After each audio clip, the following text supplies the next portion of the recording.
TRS party 26వ ఆవిర్భావ దినోత్సవ వేడుకలు అంగరంగ వైభవంగా నిర్వహించబోతున్నారు. మరి కాసేపట్లో తెలంగాణ భవన్కు బీఆర్ఎస్ వర్కింగ్ ప్రెసిడెంట్ కేటీఆర్ రానున్నారు.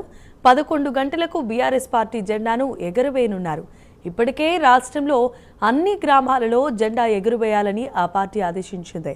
మధ్యాహ్నం 2 గంటలకు తెలంగాణ భవన్కు బీఆర్ఎస్ అధినేత మాజీ సీఎం కేసీఆర్ రాబోతున్నారు. అనంతరం పార్టీ నాయకులతో ఆయన సమావేశమవుతారు. ఈ సందర్భంగా తాజా రాజకీయ పరిణామాలు, పార్టీ సంస్థాగతంగా బలోపేతం చేయడంపై దిశానిర్దేశం చేయనున్నారు. ఇక సాయంత్రం 5 గంటలకు కేసీఆర్ మీడియా సమావేశం నిర్వహించే అవకాశం ఉంది. ఇదే అంశానికి సంబంధించి మరిన్ని అప్డేట్స్ మా కరెస్పాండెంట్ చందు అందించడానికి సిద్ధంగా ఉన్నారు. చందు, చెప్పండి, బీఆర్ఎస్ పార్టీ ఏర్పడి 25 సంవత్సరాలు పూర్తి చేసుకున్న సందర్భంగా ఉత్సవాలను నిర్వహించబోతున్నారు. దీనికి సంబంధించిన అప్డేట్స్ ఏ విధంగా ఉన్నాయి?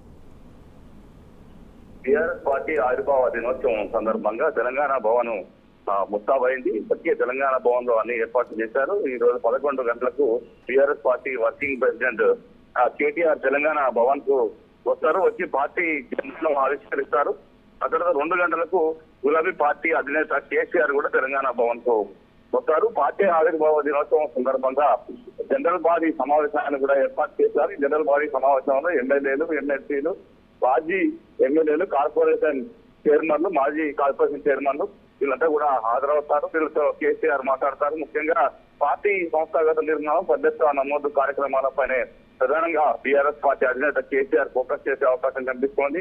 మరో 2 ఏళ్ళైతే ఎన్నికలకు కూడా వెళ్లాల్సి ఉంటుంది కాబట్టి పార్టీ నిర్మాణం పైన ప్రధానంగా ఈ రోజు నేతలకు దిశానిర్దేశం చేయబోతున్నారు. ఇప్పటికే పార్టీ సభ్యత నమోదు కార్యక్రమాన్ని కూడా ఈ మీటింగ్ తర్వాత నుంచి కూడా సభ్యత నమోదు పెద్ద ఎత్తున చేర్పించాలని కూడా నేతలకు కేసీఆర్ చెప్తారు. అదేవిధంగా పార్టీలో ఇప్పుడు కమిటీలు కూడా లేవు, కమిటీలు కూడా ఏర్పాటు చేసి ఇక మరింత ప్రజల్లోకి వెళ్ళాలి, బలంగా వెళ్ళాలనేటువంటి దిశానిర్దేశం చేసే అవకాశం అయితే కనిపిస్తా ఉంది. ప్రధానంగా చూసినట్లయితే ఇప్పటికే ఈ పార్టీ ఆవిర్భవించి 25 సంవత్సరాలు పూర్తి చేసుకుని 26 సంవత్సరాలకి అడుగుపెడుతోంది. గత ఏడాది ఈ రజతోత్సవ వేడుకలను ఏకసృష్టి వేదికగా ఘనంగా పార్టీ నిర్వహించింది. భారీ బహిరంగ సభను కూడా నిర్వహించింది.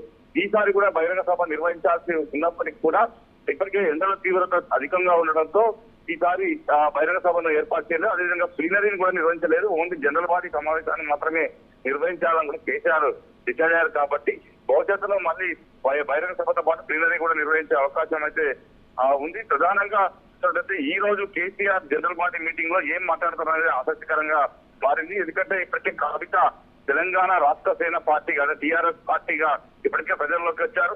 ముఖ్యంగా ఆ పార్టీ ఆవిర్భావం రోజు నేరుగా తన తండ్రి కేసీఆర్ ని టార్గెట్ చేస్తూ మాట్లాడారు. ముఖ్యంగా కేసీఆర్ ను మరమనిషి అంటూ కూడా మాట్లాడిన నేపథ్యంలో ఇప్పటికే దానిపై రాజకీయ వర్గాల్లో విస్తృతమైన చర్చ కూడా జరుగుతా ఉంది. కవిత అసలు కేసీఆర్ ను ఎందుకు అంతగా టార్గెట్ చేస్తూ వచ్చిందనే దానిపై ఈ రోజు మరి మీ సమావేశంలో కేసీఆర్ పార్టీ నేతలతో కవిత అంశం ప్రస్తావిస్తారా లేదా అనేది ఆసక్తికరంగా మారింది. ఎందుకంటే ఇప్పటికే దీనికి సంబంధించి బీఆర్ఎస్ పార్టీలో ఒకరిద్దరు నేతలు మాత్రమే స్పందించారు. ఒకవైపు మాజీ ఎమ్మెల్యే బాలకృష్ణ స్పందించారు. అదేవిధంగా పటోళ్ల కార్తిక్ రెడ్డి స్పందించారు. మిగతా నేతలు పెద్ద ఎవరు స్పందించలేదు. కాబట్టి ఈ రోజు మాత్రం దానిపై ఏదో ఒక క్లారిటీ ఇస్తారు అనేటువంటి చర్చ అయితే పార్టీ వర్గాల్లో నడుస్తా ఉంది. కాబట్టి ఈ రోజు 2 గంటలకు కేసీఆర్ తెలంగాణ భవన్ చేరుకొని అక్కడ సమావేశంలో పాల్గొంటారు.